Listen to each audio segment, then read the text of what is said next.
It's a tradition since the time of the Buddha. For monks who live in the forest, they have to seek out the cloth to make their robes.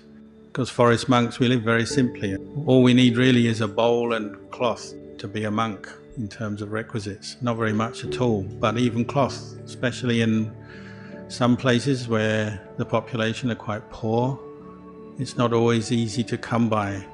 The Buddha's intention for Buddhist monks was that we should not be a burden on the lay community.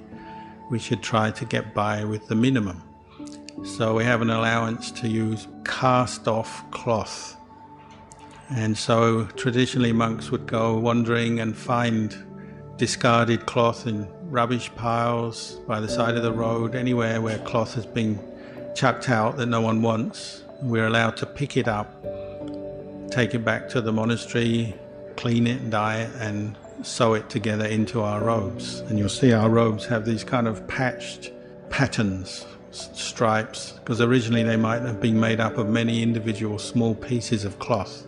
Another way this tradition has developed is also forest cloth also means cloth that came from corpses, wrapped around corpses before cremation. The cloth would be pulled off just before the fire was lit and hung on a tree in the forest. And monks could again come along and just pick that cloth up, because it's obviously something nobody wants, take it away and make it into a robe.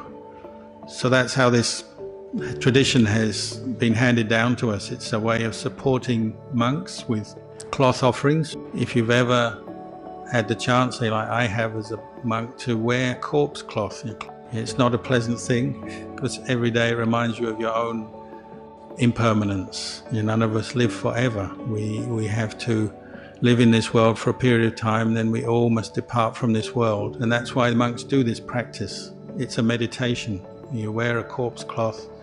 Every day you're reminded of your own impermanence, that you're heading towards your death, so that you have a sense of urgency and become diligent and careful in your practice, and don't waste your time with frivolous things, because you know your time is limited. But over the ages, we've now had the development that we live in a money economy. Say in the old days, it might be a barter economy. People might not even have used much money. But these days they do, so now you get the advent of the money tree. So what it's referring to is the support for the Sangha.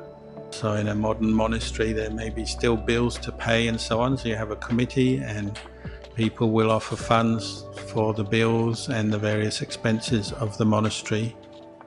But we shouldn't lose sight of the heart of the ceremony, which is actually simplicity. We don't need a lot of things to be a Buddhist monk. You don't need a lot of possessions and equipment and expensive things. The essence of our life is simplicity and renunciation.